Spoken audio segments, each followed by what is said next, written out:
Okay, welcome to our next lesson online.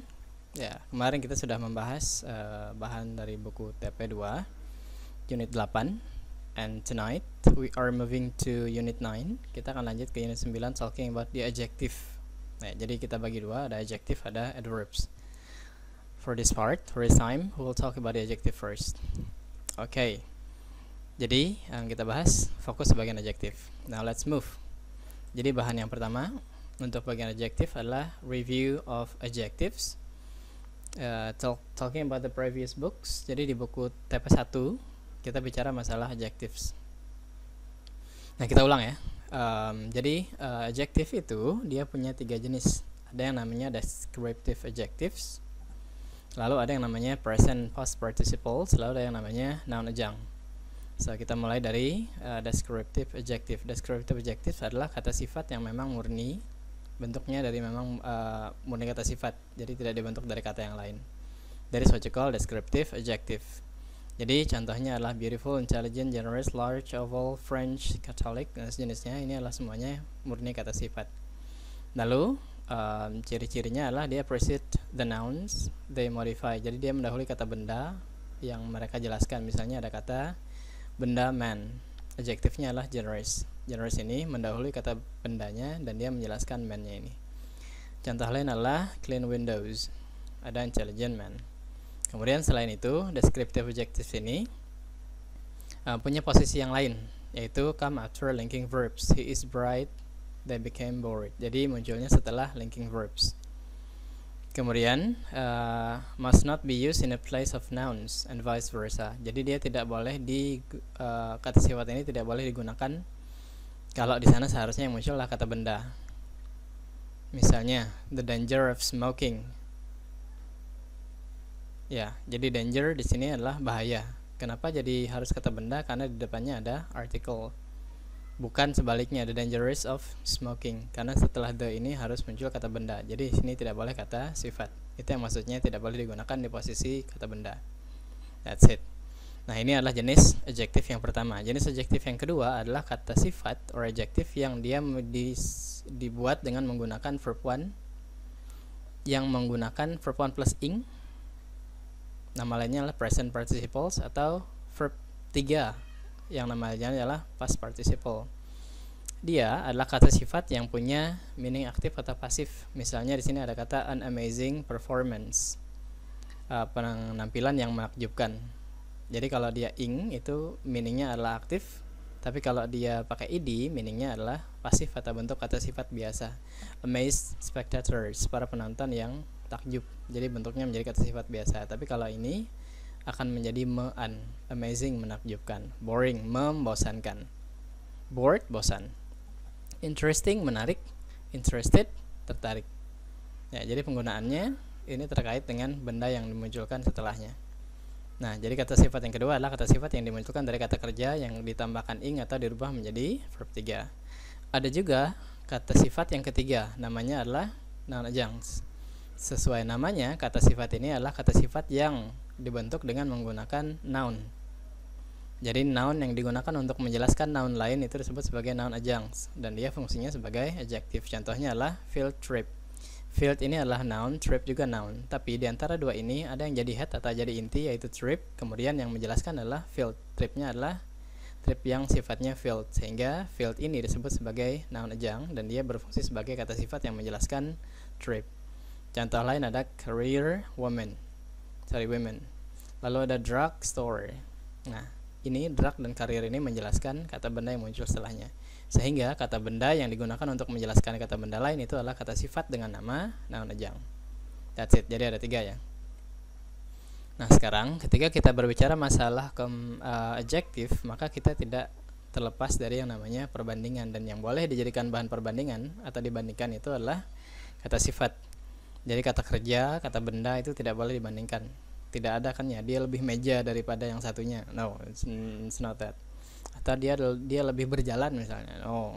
Jadi yang boleh dijadikan kata perbandingan hanya kata sifat. Dan kadang-kadang kata keterangan. Jadi di sini ada contohnya, ada big, bigger, biggest. Jadi ada yang namanya adjective, ada yang namanya comparative. Lalu ada superlatif. Adjektif adalah bentuk dasarnya, comparative artinya lebih, superlatif artinya paling. Ada juga yang namanya equal comparisons. Itu adalah dua hal yang sama. Zero degree namanya. Jadi kalau di perbandingan maka kita akan menggunakan yang ini. Jadi ada aturannya. Kalau dia one syllable maka dia akan ditambahkan er. Ya, jadi kalau dia komparatif dia ditambahkan er dan ditambahkan s. Jadi untuk yang perbandingan tadi kita punya dua option. Yang pertama adalah menggunakan er, yang kedua adalah menggunakan er, yang kedua adalah menggunakan more. Yang ini yang pertama adalah menggunakan s di ujung atau kita menggunakan most. Jadi kapan menggunakannya? Kalau dia one syllable, satu suku kata, nanti ada pengecualian, satu suku kata, maka yang kita pakai adalah er seperti ini. Slow misalnya kan satu suku kata tuh, maka kita akan menggunakan slower. That's it.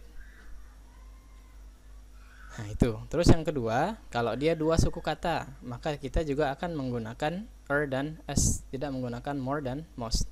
Kecuali pengecualian seperti yang ada di bawah sini. Exact itu tidak ada exactor, walaupun dia dua suku kata. Jadi adanya adalah more exact. Jadi kalau ada kata exact, ada kata patient misalnya, tidak ada patienter. Ya, tidak ada patienter, adanya adalah more patient. Ini masuk dalam kategori pengecualian yang dua syllables. Terus ada lagi tired. Ini kalau kata sifat yang tadi yang menggunakan id dan ing itu tidak boleh menggunakan er atau s, dia harus menggunakan more atau most walaupun dia satu suku kata seperti kata bored. Kan cuma satu suku kata tuh, tapi karena dia endingnya adalah id, maka dia tidak boleh menggunakan er, dia harus menggunakan more, bored. That's it. Terus pengecualian yang lain adalah ada common.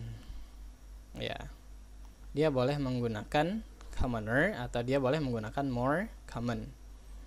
Lalu dia juga boleh menggunakan commonest atau dia juga menggunakan commonest. Ini adalah bentuk pengecualiannya. Jadi kita boleh menggunakan dua-duanya. Nah, kalau dia lebih dari dua suku kata, maka itu adalah jatahnya more dan most. Ini ada more, ada most. Plus yang pengecualian tadi.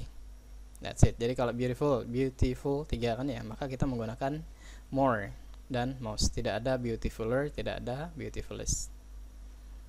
That's it. Itu kalau misalnya kita menggunakan perbandingan.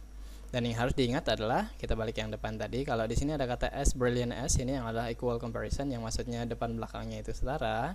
Maka yang di sininya tidak boleh diutak-atik. Jadi tidak boleh misalnya as brilliant, as more brilliant as misalnya, nggak ada. Jadi kalau ada more maka s dan s tidak boleh muncul. Begitu juga sebaliknya. Oke.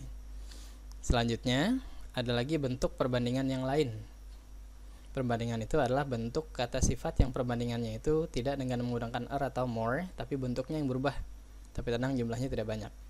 Di sini ada bad, ada good. Ada bad itu kalau dia buruk, kalau lebih buruk dia bukan better, tapi dia akan berubah menjadi worse, dan paling buruk akan menjadi worst. Good tidak menjadi gooder atau goodest, tapi menjadi better dan best. Far, dia punya farther, dia punya further. Ada farthest, ada furthest. Bedanya adalah kalau jarak yang real, misalnya dari sini ke rumah, maka kita mengatakan farther.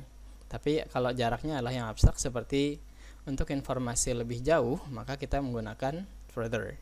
Kan tidak ada realnya tuh kalau informasi jaraknya. That's it ya. Oke, itu untuk yang comparison. Nah, di bawahnya ada notes. Ada yang namanya quantifier alias penanda jumlah. Penanda jumlah ini ada beberapa yang bisa menggunakan komparatif dan superlatif. Jadi ada kata banyak dan sedikit. Jadi kalau banyak dan sedikit, dia juga punya bentuk. Nah, untuk yang artinya banyak, entah dia countable atau uncountable, much atau many, maka lebih banyaknya kita menggunakan more, paling banyaknya kita menggunakan most sama. Tapi kalau little dan few, mereka punya form masing-masing. Yang artinya sedikit, mereka punya bentuk masing-masing. Kalau little artinya bentuk komparatifnya adalah less, yang artinya lebih sedikit. Kemudian ada least, paling sedikit. Few, berbeda dengan much and many yang tadi berubahnya sama, dia mempunyai kata fewer dan fewest. Nah, untuk yang ini dia mengikuti pola. That's it, itu untuk quantifier ya. Oke. Nah, ini ada beberapa contoh latihan. Catatan yang pertama adalah use the more, of, or more than in comparative construction. Jadi kalau misalnya kita menggunakan atau more, maka biasanya kita akan menggunakan than di sini. Ya, contohnya ini contoh soal TOEFL-nya. This test is much more difficult ya. More temannya adalah than, tapi di belakang dia kasihkan s, padahal s tadi depannya s, belakangnya s, yang artinya setara, right? Jadi kalau ada perbandingan, ini yang salah karena seharusnya more difficult than. Contoh yang di bawah ini more enjoyable than. That's it. Jadi jangan dicampur-campur dengan yang bukan pasangannya. Jadi kalau di depannya ada more, belakangnya pakai than. Kalau di depannya ada the, maka belakangnya pakai, ini contohnya. Of the two computer, mine is the. Ini kan ada the nih. Maka di sini seharusnya fastest. Oke. Jadi kalau ciri-ciri yang superlatif ya, dia menggunakan the di depannya. Lalu yang kedua, catatan yang kedua adalah do not leave out the article the or the word most. Jadi kalau, nah jelaskan tadi sebelumnya, jadi kalau ada the, maka di belakangnya itu harus yang superlatif. James is most intelligent. Salah karena kalau dia menggunakan most atau est di belakangnya, maka di depannya harus ada kata the most intelligent. Contoh lagi di sini ada kata the, berarti maka di sininya harus muncul the most popular. Nah, jadi the dan est, the dan superlatif itu dia udah sepaket, sama seperti more dan pasangannya adalah than. Nah, catatan yang ketiga adalah do not use a comparative in the place of superlative adjective or vice versa. Maksudnya, di sini kan ada most nih, the most.